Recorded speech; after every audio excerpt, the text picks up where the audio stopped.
Hi guys, welcome to the Cup Angle, and today I'll be taking you through the sale of Luis Diaz and where we are going from here. So I hope you enjoy this video.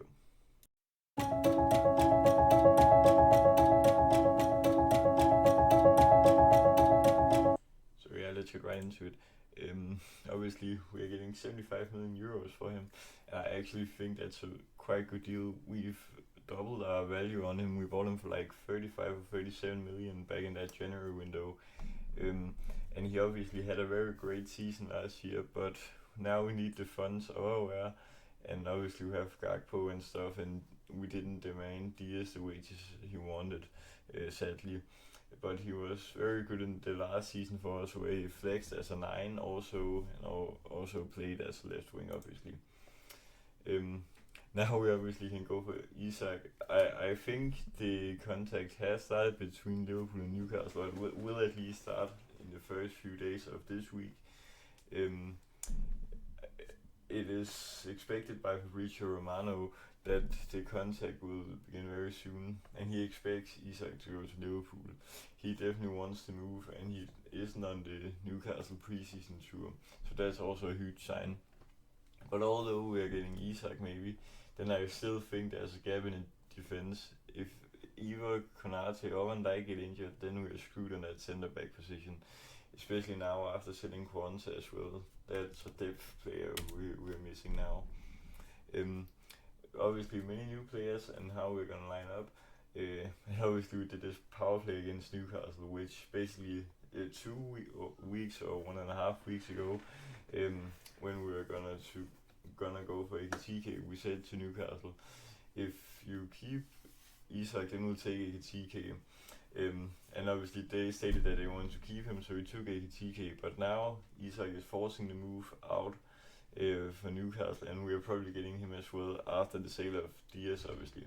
So as you can see, this lineup, um, Frimpong at the right back, obviously you also could put Conor Bradley there, and Kirk is on the left back, and Van Dijk, Konate and centre backs. Very good, but obviously we still need that one cover centre back, I'd say. Then on the DMs or centre mid is McAllister and Gravenberg. They were both sublime last year, but now in the attack it's very dangerous. Obviously Salah is always very good. Words, I'm so stoked to see him, and Ekitike on the left. That's simply because I don't think we're playing a 4-4-2. I think we'll continue in Arne's formation and then just play Ekitike as a left wing. Obviously, he maybe can rotate and start the cup games at striker, where Isak maybe will get rest. That's obviously assuming that we are gonna get Isak. But yeah, obviously we still have Gakpo in the left mid as well, and Elliot here also, and Soboslai. I hope Elliot stays, but I understand he wants to move, obviously, and I have nothing against that. But obviously I gotta credit lineupbuilder.co.uk for letting me make this lineup. So yeah, let's take the next slide. Obviously, I still have the concerns about those centre back.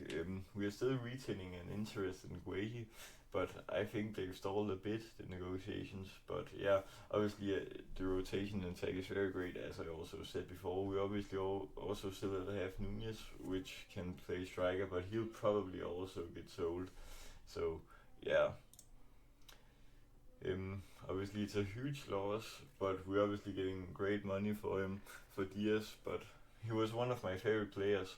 And obviously the last season he had a huge revival. He wasn't that great in the end of the previous season, 23-24 clubs last season or the season before that.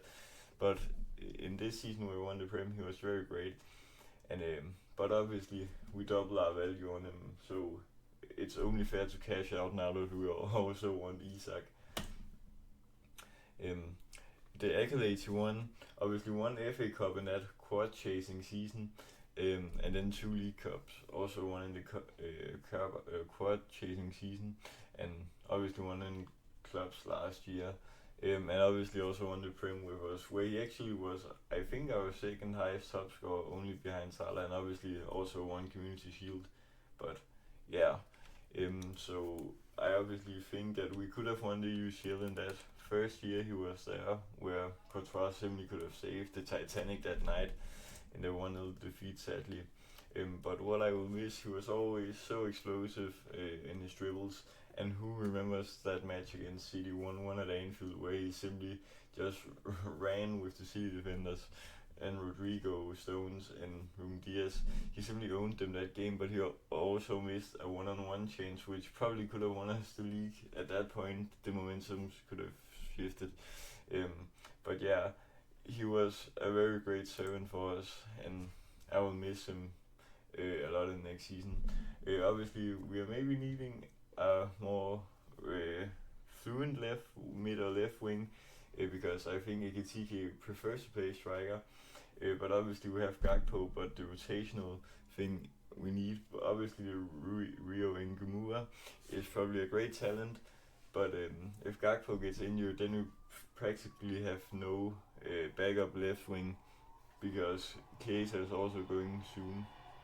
So yeah, but after that, that was all I had to say on this video, and I wish Diaz good luck there.